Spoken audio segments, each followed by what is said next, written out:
Hey there, Trekkers and Trekkies. So, back with more 9-inch Playmates figures. You know, we switch back and forth. We do the 8-inch Migos, we do the 9-inch Playmates. So, this is a video that some of you might get ticked off at me for, because this is supposedly one of the more limited edition figure. Well, these two, both of them are the limited edition figures, the collector's edition. And I think, let me yeah, I just wanted I real quick hopped over to Wixaban and checked. Yes, these are Target exclusives of Captain Kirk and Mr. Spock from the second pilot, Where No Man Has Gone Before. Does it say that on? Yeah, right there. As seen in the 1966 pilot episode Where No Man Has Gone Before. Which actually, I don't know why I'm just reading that to you when we can do this right here on the box. Let me get that a little closer. I'll let you get a look. Which, of course, the major difference with this particular uniform was that they didn't have the black collar. They had more of a ribbed turtleneck look. And the armbands, Kirk only had 2 gold armbands, and some of the other officers had 1, and the other officers had none.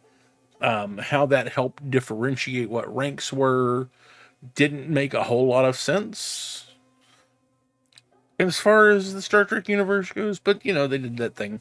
Let me show you the side here. It's all pretty much the same information. And I think that the other side's, yeah, it's the same thing. And then on the back, we've got all of the info. We have the list of his Starfleet gear. We have a little synopsis storyline thing. And then down here at the bottom, we've got pictures of the other figures that they made. They only did 4 because all 4 of them are reuses. Because they had made the entire 7-member cast of Star Trek in their original series uniforms. And they used the same head molds of Kirk, Spock, Scotty, and Sulu, which are down there, which I don't have Scotty or Sulu yet. I wouldn't mind getting them at some point. But of course, the big difference being is that everybody was wearing different colors in this episode. In fact, Sulu was an entirely different department. He was in science department. It was, as a, he wasn't a biologist. He was, does it say it on the box? It doesn't. Oh well. I know he was in the sciences, and I can't remember what exactly his title was, but I'm not going to pull all these out. But you see, he's got his phaser, he's got a communicator and tricorder, and he's got a base that he can stand on, and as well as one of those information cards that everybody was doing back in the day. But here is the figure. Like I said, it is a reuse of the head. And of course, the generic body that they use for all of the Star Trek 9-inch figures that have the boots molded in. The pants they actually have here are cuffed. The TOS figures, they're just cut off and just have a hem there. Which I've got 1 or 2 of those figures. I need to get around to doing those at some point. But the head articulation, that's the one thing I like about these, is that it's got a lot of really good articulation, and the shirt and pants are separate. The fabric on this is really nice. It's good and stretchy. I mean, especially considering that, let's see, this was made in, I want to say 96, but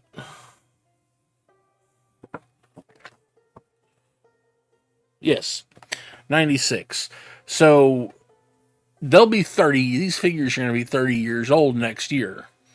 Although technically they were probably made in 95, because it usually takes about half a year to a year for them to get stuff made and get them on the shelves. And yeah, so there's good old Captain Kirk. And set him to the side. We got Mr. Spock, which in the pilot episode, Spock, and even though in the first pilot, Spock was just a lieutenant, he was the science officer, and he wore a blue shirt, kind of like what Sulu wears in this episode. They promoted him to first officer and put him in a gold shirt for this one, then realized that it was better to have him in the blue shirt, and went back to that for the regular show. Here on the back, we've got all the same information. Now, I didn't notice that. I just realized he's got a Next Generation base underneath.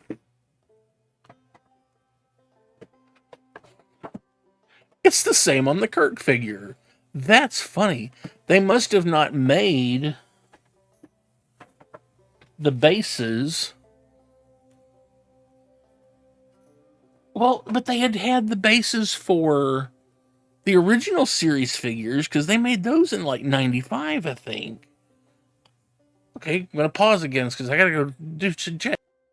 Okay, so they had made the Captain Kirk figure from original series in 94. So I don't know why they used a next gen base on these. That is interesting. They could have borrowed from that. Don't know why they didn't. That's a question for somebody else, obviously. So let's get you out and take a look. Now, this is the one thing that kind of annoys me, is that Spock, they wanted him to come with his Vulcan harp, his lyre, whatever it's called.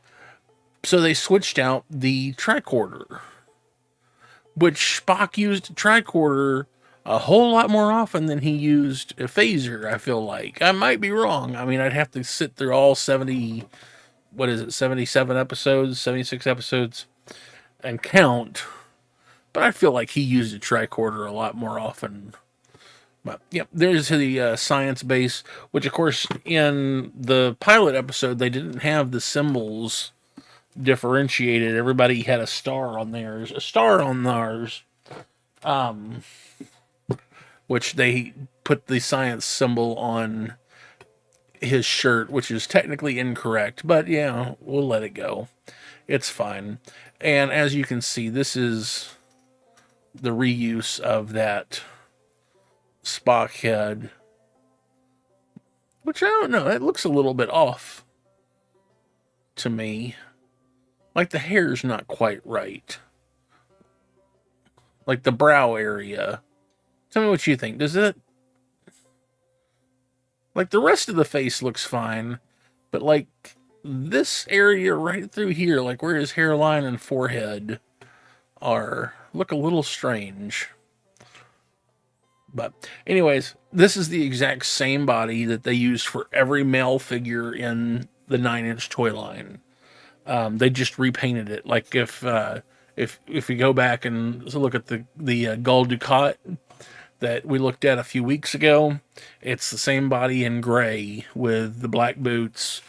I don't know if any of the figures, if any of the male figures used a different body, but again, like I said, I like this fabric. It's a nice stretchy fabric. I'd probably enjoy having. I like stretchy fabrics myself because they don't, they move with you a little more properly. They don't get hung up. I'm one of those people, whatever. But yeah, and one thing we didn't look at was that these are full Velcro seams on the back.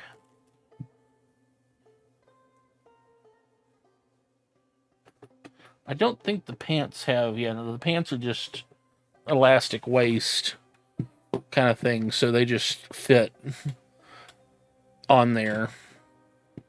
But yeah, so now all y'all can complain about me using the opening the exclusive figures for Kirk and Spock. Which if I ever get the Sulu and the Scotty, which I have them in the 5-inch, and I've still one day, I promise, I'm going to get back to going through the 5-inch figures and showing all the customs I've made and that kind of thing. You know, I started doing that like 4 years ago or whatever it was, and I'm doing all kinds of other stuff. I'm 3D printing all kinds of cool stuff and making all kinds of other figures, and just still haven't gotten around to finishing those. So we will do that at some point. But yeah, that is Kirk and Spock, the 9-inch Playmates figures, which I guess I should, real quick, just for scale, there's a 5-inch Worf. That's my desk Worf. If you've not been around before, that's a thing. I keep a Worf by my desk. So that's what that looks like in comparison. So, thank you for checking this out. I hope you enjoyed this quick little look at these, and maybe learned something new. I don't know. I doubt it. I'm not a super educational channel most of the time. So, anyways, I will see you next time. Go out and make something. If you enjoy my videos and want to see more, please like, share, subscribe, and ring the bell icon. If you want to support me, you can find me on Patreon, or go over to Zazzle for prints of my artwork, t-shirts, and other cool stuff. If you're still here, why? Do you want to jam out?